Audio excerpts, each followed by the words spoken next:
Alright, Retro Ralph, you know what time it is. Genesis does, you can't do this on Nintendo. Oh, hey guys, how long have you been here? Hey guys, welcome back to the channel. It's awesome that you're tuning in. So in this video, I wanted to talk about the Sega Megadrive, also known as the Genesis in some regions. And the reason why is very simple. Sega is basically my first console that I fell in love with. Basically there is where my, let's say, passion for retro gaming started. Or back in the day it was not really retro, but you know what I mean. Like Sega also has like a special place in my heart. But not only because of nostalgia reason, but I still really enjoy playing on these systems nowadays. The Sega Megadrive or Genesis #1 was basically my first console where I just basically started becoming like the nerd I am today. So Sega is like a really amazing system. I love my Nintendo 8-bit back in the day, but this thing was something else. My two first games were Altered Beast, I love to call it, Beefcake Dudes who turn into Wolfies, and of course Sonic the Hedgehog #1.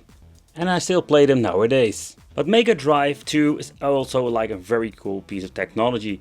But for me, my heart will always be with the #1. And the reason I love this bulky form, and also when it comes to the audio quality, it's way better than the second model. But I must say I never owned a Mega Drive or Sega CD back in the day. I just bought it like years later, but nobody was giving a shit about them. So as a child I never owned a Mega CD. To be honest, I don't even know who had like a Sega CD. And I think that was one of the problems with Sega back in the day with all the weird add-ons. I think like a decade later I bought one for not a lot of money. But then I realized what I basically missed out. But when it comes to the Sega CD2, personally I really love the design itself. And also what I understand of a fellow collector that the disc drives are way better than the model #1 because of all the bells and stuff that goes on inside of the machine. And this is just a really easy plug and play solution. But the Sega 32X has a different story for me personally. Where I didn't know about the Sega CD or really didn't care, I did see somebody owning this 32X. I wanted to buy it back in the day from him, but I didn't have enough money and I couldn't convince my parents to get me one. And to be honest, it's good that I didn't, because this is not the best attachment. Now it's more like a novelty, but in this video we're also going to talk about it, why this is. Okay, so when it comes to Sega Mega Drive / Genesis, I think it's such a cool system even now 2022 to collect for. Some of these things are like extreme expensive products, but still there are some cool things you can do. And we live in a great era because we have so much new stuff for old retro systems. Also, we're going to have a guest today, Retro Ralph, and he's also going to show some parts of his collection. So it's going to be like a fun collaboration. So buckle up and let's see and let's talk about some Sega today. So let's start about the controls. What are we going to get now? Because there we're going to get quite a lot of cool options. So when you're looking at my collection, it's not a big collection, but it managed to collect a couple of controllers, including some arcade ones. But when you're looking at controls of the Sega Mega Drive, you're going to be having like a mixed, let's say, experience. But when you're looking at some of the controllers, they are not like in the best condition anymore. And also, another thing we don't need to forget, we have a lot of fake ones. And some fake ones are pretty damn horrible, but some are pretty damn awesome.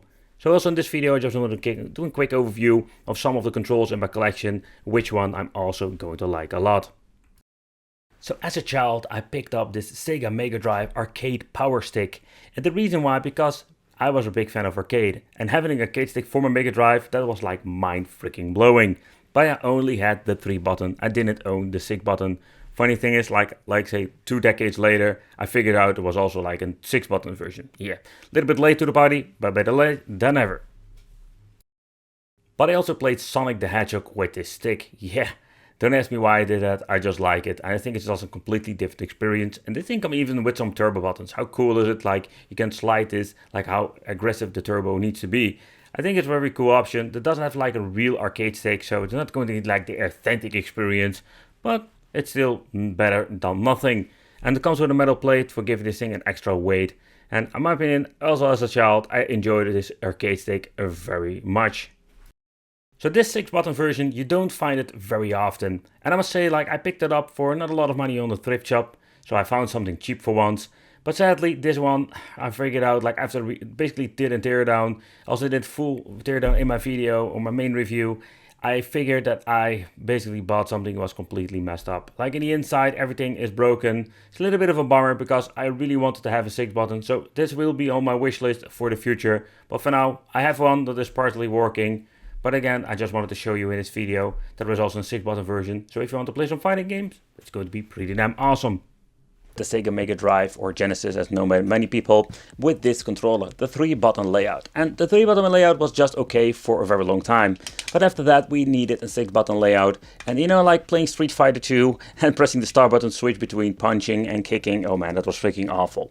But it was something we need to live with. And then we're going to get the D-pad. Nowadays it feels too sturdy in my opinion, and I'm not a big fan of it. So the controller size, I do like it, because in this case, like, it's very comfortable for my hands. And then we're having the original 6 button controllers. They're getting more expensive because these things are more like a novelty than actually like playing on them. But I really love it because the form factor, it's a little bit tiny compared with the big bad boy over here, but still it's very comfortable. I really love the D-pad. It got more like a less sturdy touch to it. I love it. Like the 6 button layout, it was amazing.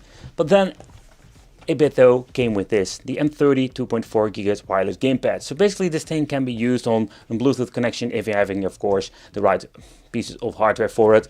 But at this time we're just going to look at the retro style, because you can order it for your Sega Mini, you can order it for your original system. Here you can see it over there. It says for the original Genesis and Megadrive.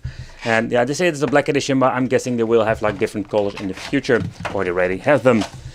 So what you're going to get inside the package is a micro USB cable, because it comes with a built-in battery that we need to charge. I already did that before making this video. It comes with the tiny plug that we need to plug in our Sega.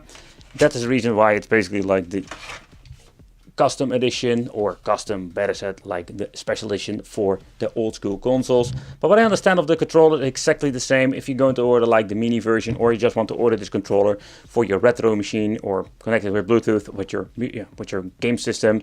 It's going to be the same system. And yeah, we're not going to use all of the buttons simply because we're going to use the 3 button layout. The shoulder buttons, we don't need them, because this is more like an extra thing if you want to use this control for retro gaming. What we're going to get is the Megadrive 2 controller. This one feels so much better when it comes especially to the D-pad. And most of the time when I'm using a 3 button, I will use this controller. But when you're looking at the original 6 button controller, I love it. It's quite rare and they're quite expensive nowadays. But I love this controller. I play it a lot with Street Fighter 2 or Super Street Fighter 2. So having the 6 button configuration, that plays so much better than the 3 button. Then we're having aftermarket. I think it was Retrobit, made in very nice, on the license of Sega, made almost like a 1-on-1 identical clone. We have some minor differences, but still I love this controller. This controller came with the Hyperkin Sega, and I must say the controller itself, it's not one of my favorites, but I do love the design of the shell itself.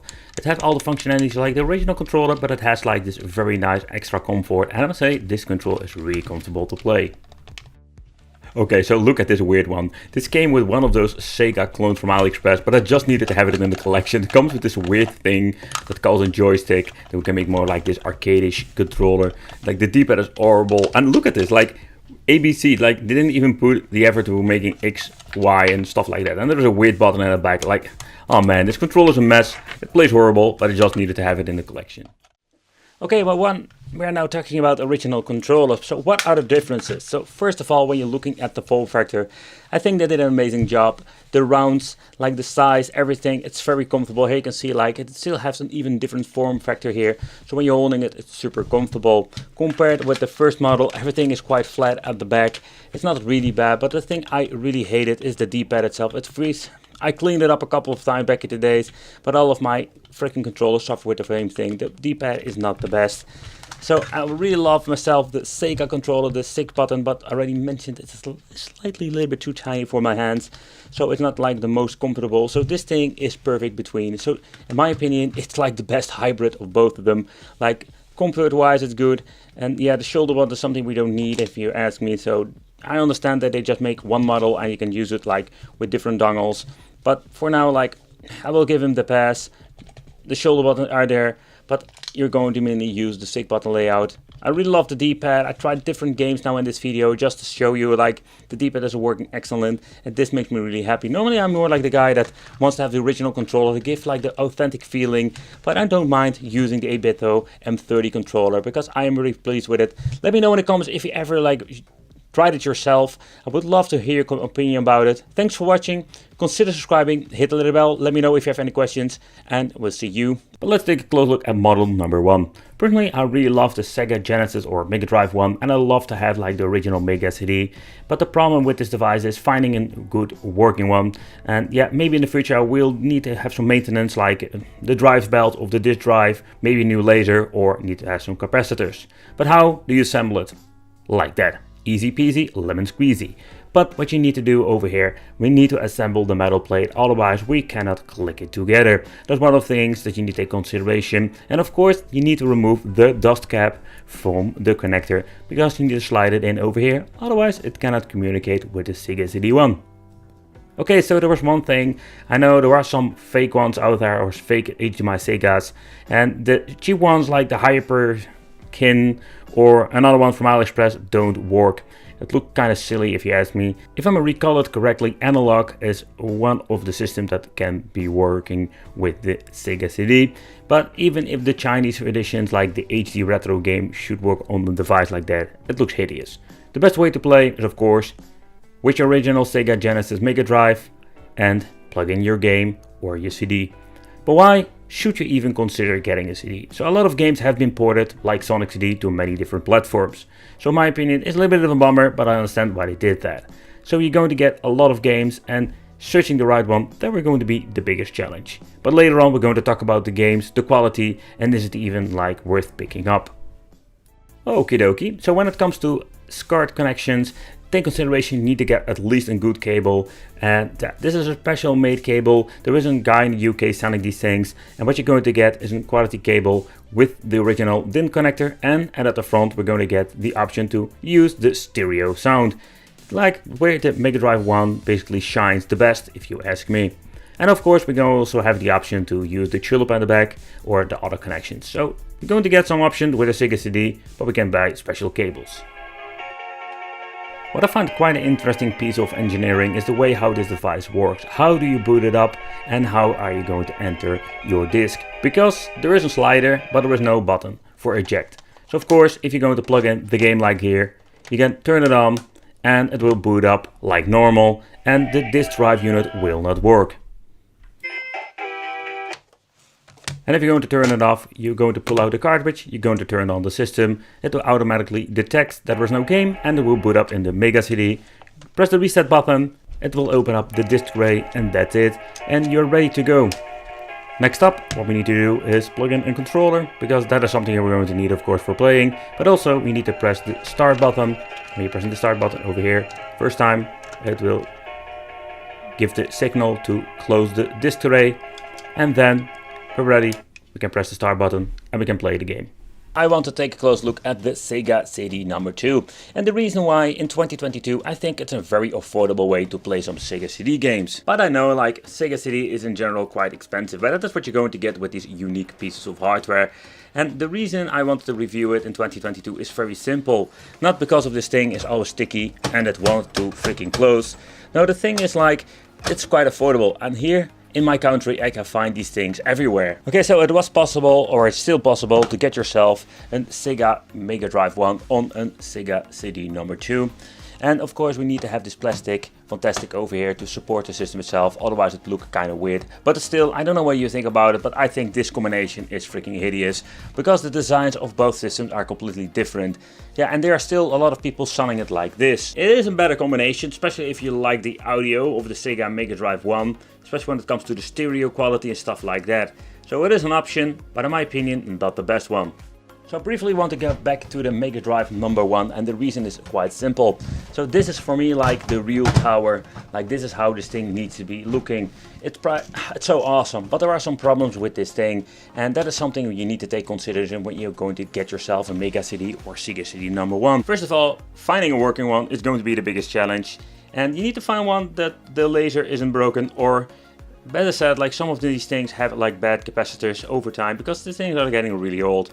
So a lot of things you need to consider if you want to get yourself a Sega CD #1. Yeah, and not even to start about the pricing. Depends where you're living, the US, Japan, or in the Europe zone. Like here in Europe, these things are like super rare and they are super expensive. And mainly the reason is very simple, because the Sega CD, I'm guessing it will be sold much more over here because they were like also cheaper. Okay, so that brings us back to the Mega CD #2 edition. And the reason why, because this thing can be found everywhere. Like, I found this thing even sooner than the Mega CD #1. And of course, most of the time they don't sell the CD unit, they just sell it as a kit. I don't mind it because these, like say, Sega CD2 units are like really cheap. But I like it, man. The way how this looks. I'm not a big fan of the Megadrive 2 because of the sound stuff. But still, this thing is pretty damn awesome. Okay guys, so how does the Mega CD #2 work? It's quite simple. It works like you need to put in the disc and just press the start button. If you have seen my previous video with the Sega CD one, we need to press the reset button, otherwise we couldn't open it up the disc tray. That's not necessary because we have a different system here. I have managed to find a couple of games that are like affordable. Yep, because when we're going to get into like some special niches, then we're going to get like special prices. I mean, like not in a good way, not like in the cheap prices, more like expensive stuff. So I paid a lot of money for some of these games, but some time ago I picked up a pile of these games for a quite good deal, and I was super excited because I love the Mega CD for what it is. So first off, let's start with the Sonic CD game. The Sonic CD game is amazing. Take consideration, I have the PAL, so it sounds a little bit slowly, and we're going to get different music. Beside that point, yeah, the game itself is pretty damn awesome, but it has been ported to different systems nowadays.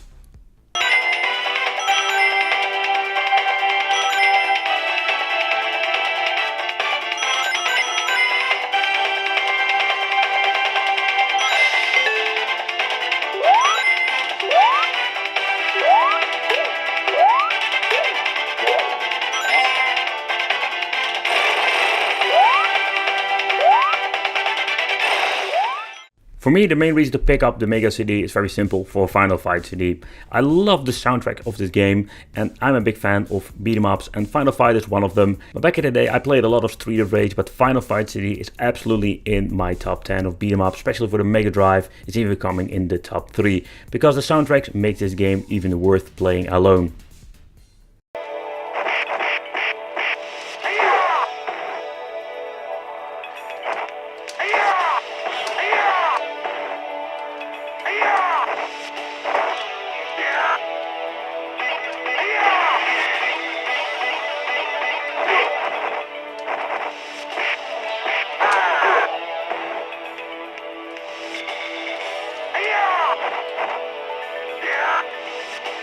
So if I recall it correctly, this is one of the launch title, and maybe they even bundled it with a Megadrive.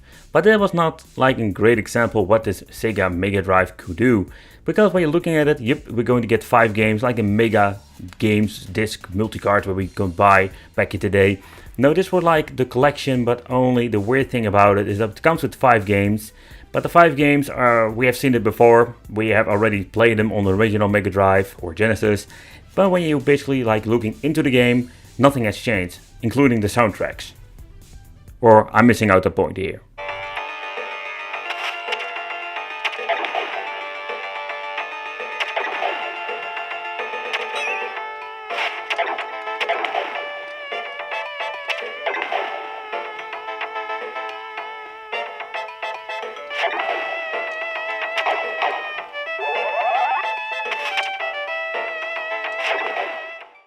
Okay, so let's take a close look at Wolf Child, because we that have the original audio so far I can hear, like the Wolf Child got some amazing soundtracks. I really love this game. If you never checked it out, Wolf Child is a game that you should play on the Genesis Mega Drive. This is a great title and it's still affordable. One of those games are like cool, affordable and fun to play, and has an amazing soundtrack.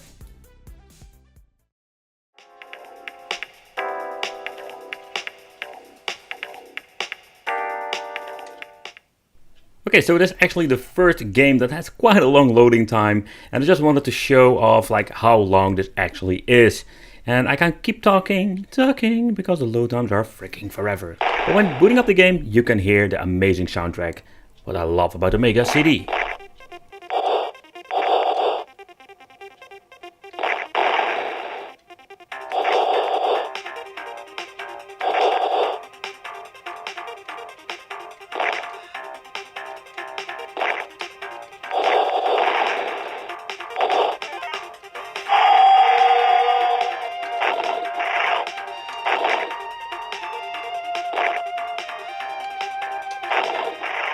This is absolutely one of those cases that Sega does, but Nintendo don't. I just wanted to talk about the Sega 32X. I recently purchased one. I wanted to have it for the collection, but is it actually like good having it in the collection?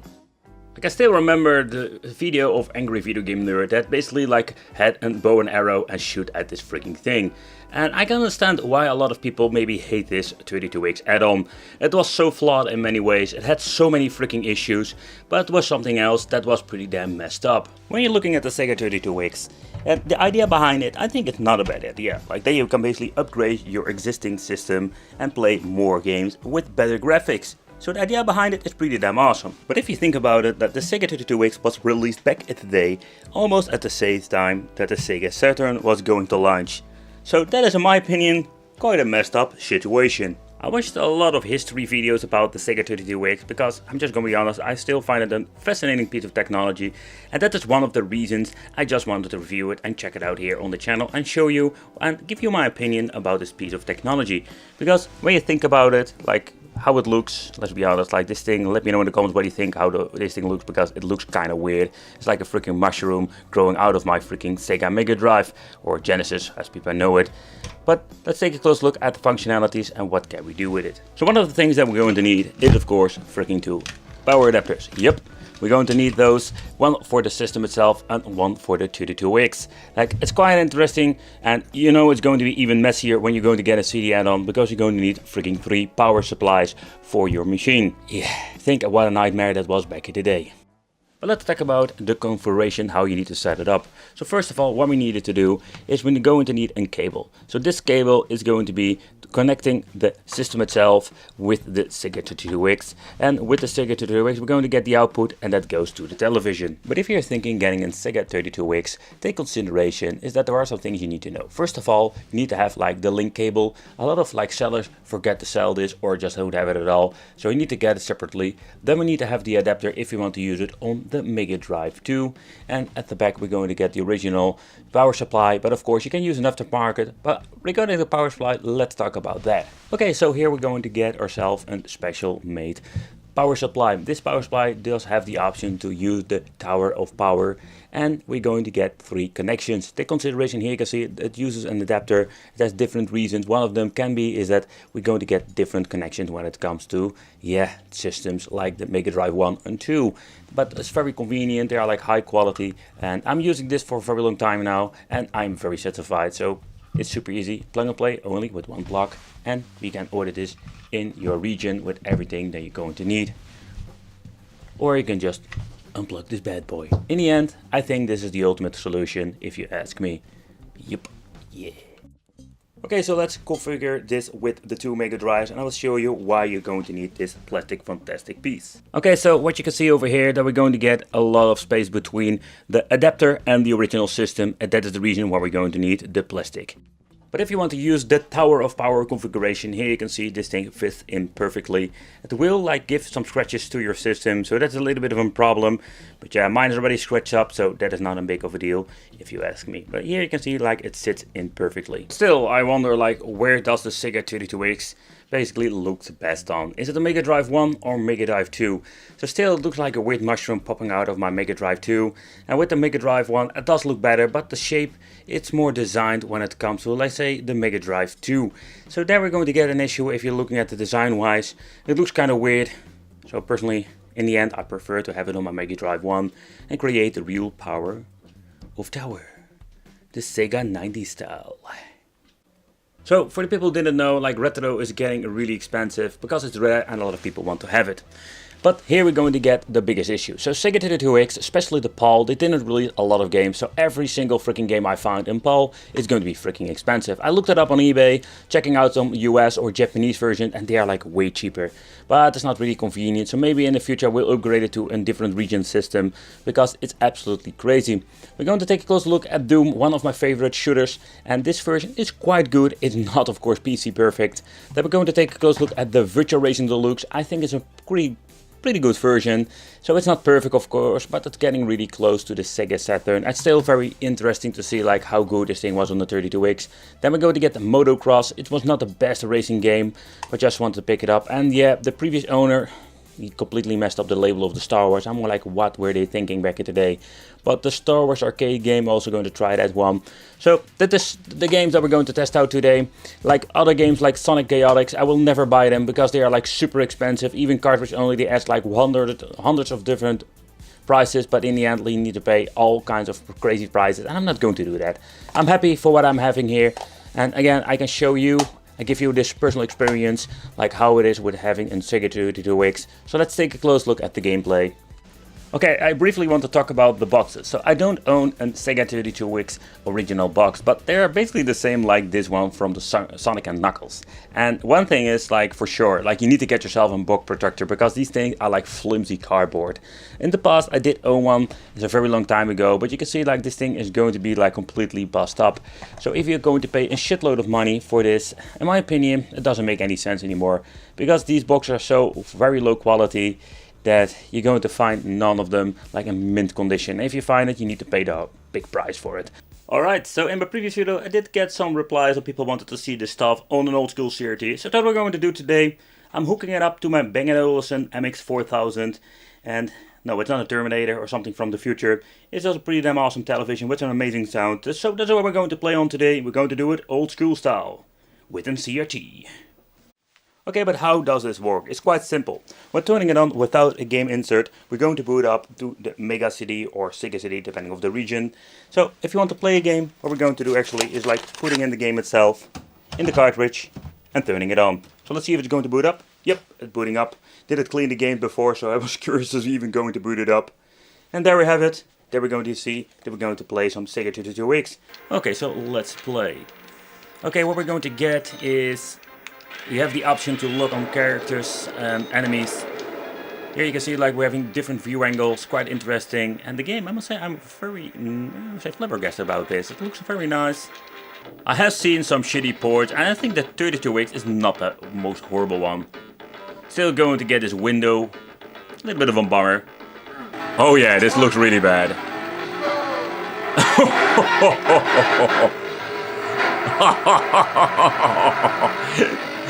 Oh, you can even hit somebody. It looks like road rash.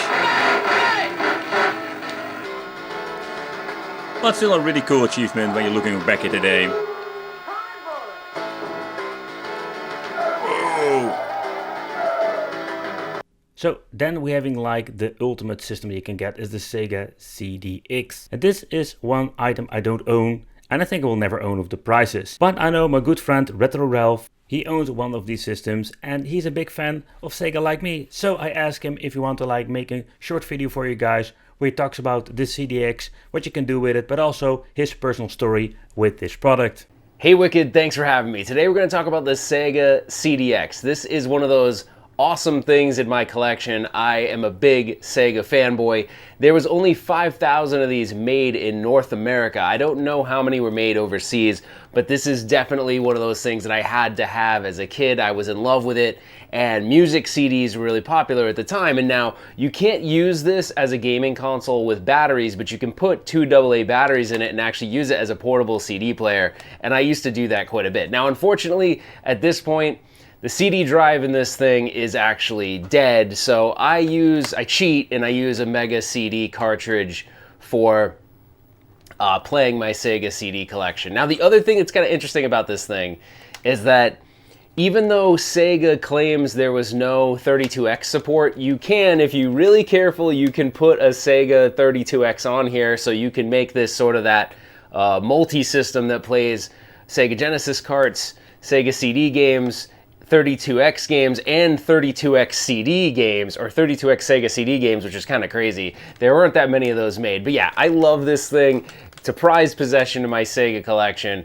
And yeah, I was kind of stoked when you told me you wanted me to talk about it, because it's one of those things where I stared at this thing in Toys R Us forever, and I begged and I begged and I begged, and then finally they went on clearance, and I convinced my mom to buy it for me, and I was super happy. I used to drive in the car with them in the back seat, listening to music CDs on my very big and heavy CD player. In comparison, this was a lot heavier than a standard CD player at the time. But that's it. I'm really glad you had me on, Wicked.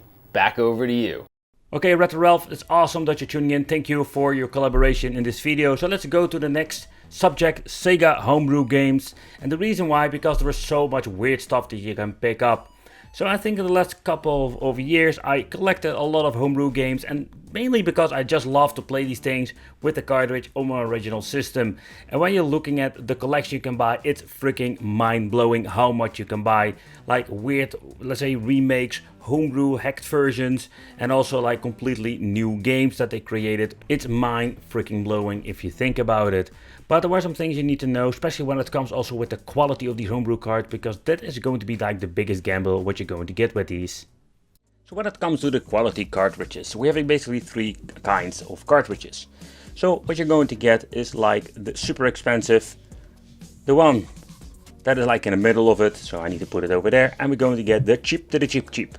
So I can say like I have ordered a lot of these like back in the day, and it was in the beginning of AliExpress, and say that none of them are still working. And the reason why is very simple.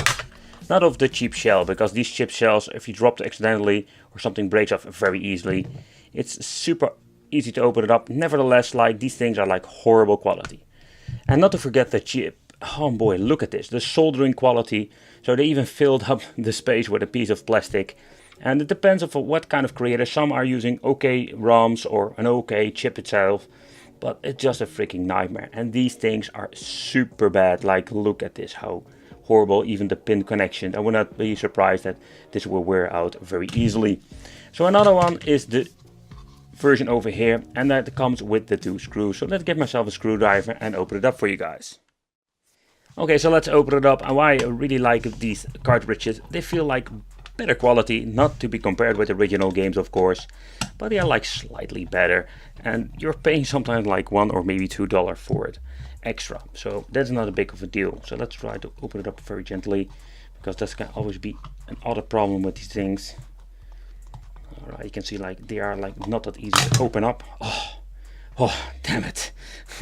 It is open, and this time I didn't break anything. So you can already see like when it comes to the quality of the casing, it's way different, and it looks better. And not to forget, this cheap one smells really horrible when it comes to the quality. But here what you can see with the PCB inside is that it's better quality too. So when you want to compare these two together, here you can see like this is what you're going to get. Of course, they didn't add the big plastic, it's not a big of a deal. This thing is made in 2020, and there is no date whatsoever when it comes to what, how and when. But also you can see like with the connections, it's in way better quality. And for the only $2 they're paying extra, how good these chips are, they look slightly better than the other ones over there. But in overall, like, it's way better quality, and that only for a couple of dollars. And if you want to buy and you want to preserve this game, like not the original Game 3 Race 2, but like the Extreme Punishment or the one you have, it's like a better way to spend your money this way, in my opinion. And yeah, normally I would say like buy the original one, because nothing beats the original one. But the main problem with the original one is that it's not for sale, because it's a homebrew game that they basically created. So the last one. Okay, so I can open it up, I will do so. But when you're looking at this version, this is a special edition, because the game is so big it doesn't fit on a regular chip. But there is another one. I just wanted to show you, like sometimes when you're ordering like, let's say the middle version quality, and you're looking at this, look at this, how good of a quality it is. And the PCB even is better, it's bigger, it will fit better in a shell itself. And not to forget, like it has the battery. So some of the games that have a battery safe, and if they're using like the premium PCB over there, you're going to get a way better experience. Also, like they're using the gold plated connections, and with the other version what you're going to get are like the silver one. They're not super bad, but of course it will be getting a better connection. Take consideration that these games will go up a little bit to $15, even $20 very easily. So then you need to decide for yourself, is it still worth getting this homebrew game? But I just wanted to briefly show you. Okay, so for the last one, this is a very expensive game. This is this Mortal Kombat trilogy. There is a video on my Wicked Brain Fart channel where I did a full review about the game itself. But I can say like this is like a super expensive one. I think they go up for $30 sometimes. Depends of course on where you buy it. Okay, so they're not... Oh, I can't get it out. Oh, I was trying to make a video, something happens like that. Finally. So here you can see like this is a completely different chip. And that is the reason why this thing is so freaking expensive. This is a completely redesigned chip because of the bigger capacity. And you can see like it's just freaking awesome and a way better quality, similar to the other ones I shown you like previous video part. So that is what you're going to get with these. Like, take consideration when you're going to buy a Mortal Kombat. I think this is one of the only, I think it's the only game that has like bigger capacity needed, so they cannot fit it on the normal PCB. But this is like the next level if you ask me, and this is like getting close normally when it comes to original game quality and also prices. Because yeah, let's be honest my friends, it's like when you're getting a cartridge. I love to have the Homebrew games because you can buy it originally, but if you just want to play a game, you're going to get a search for the quality. This is not the quality you want to have. Look how bad it is. Like, this chip will fall off eventually, and the other ones are slightly better, but I can say like this is not the thing you want to have, because these things will only work for, let's say, a couple of years, maybe, if it's going to even work for a couple of years. And in the end, it's eventually going to die and it's going to get broken. So, in my opinion, it's just a freaking waste of money if you're going to spend like $4 or $5 on a chip like that. But what kind of versions can you basically get? So it's like crazy how many different Streets of Rage hacks and you name it are out there. But I just want to take a close look at the Sonic collections. And I know for sure that on it even all of the homebrew versions. Another thing I find a little bit of bummer, some of them are like older versions, because they have like revisions of the hacked versions or the completely new games. And mostly they're using like really old files when making these cartridges. That's a little bit of a bummer, but let's do a quick overview. But let's do a quick overview of a couple of games. So I don't want to show any gameplay, but I just want to give you a quick overview what I like about these homebrew games. So this is like one of the top 10 in my opinion. Metal Sonic Rebooted. It's just a completely different look into the franchise. Of course not an official game, but it would be very cool if they released something like this in the 90s. Some of those games are really worth checking out. So where we're having the Sonic game, or the Metal Sonic, that's absolutely completely new game. Also we're going to get games like these, Vector in Sonic the Hedgehog. So basically what you're going to get is basically a single track that it changes out, and maybe with some other minor changes. But these are like the small hack homebrew games. They're fun to play, but doesn't bring a lot of new things to the table. Another one I needed to laugh so hard because this game can be freaking unplayable is Sonic 2 XL. This is where Sonic becomes fat if you take basically or accept too many rings when collecting them. You know, like, kind of funny in my opinion. This game is like more like a novelty, something you don't need to take too serious, but they released a lot of these cool cartridges. Another great ways to play is with multi-cards and with flashcards or Everdrive. Here at the left we're going to get a multi-card, and here at the right we're going to get ourselves the flashcards. But yeah, if you think about it, multi-game cards nowadays are quite pointless if you think about it, because you can basically slap everything on an Everdrive. So this is basically the battle that I'm always having with myself. But I think if you just love collecting, like, these multi-game cards can be funny. For example, this version is quite cool because this thing has hacked 235 in one. So this game, multi-game cartridge, only has hacked games. So for example, infinite lives, you cannot die, stuff like that. Kind of funny, and I think it's really cool to have in your collection. So here I have 5 different flashcards, or basically they're all the same. To begin with, this is the original one. This is the one from Grits. This is a very old one. Don't ask me what happened to the cartridge. I just bought it like this. But basically this is a very nice high quality product in my opinion. But the only thing that you're going to get with the older ones are super long loading times. And of course the new ones have better revisions, or it comes with a very nice box. So basically what you're going to get over here, this is version number 3. This is the latest one from AliExpress. They are like very cheap, like I think they could sell them for around $30 up to $50. They come with a very nice PCB. They did some revision with the PCB, but they are still like very slow, almost similar to this one, or maybe similar.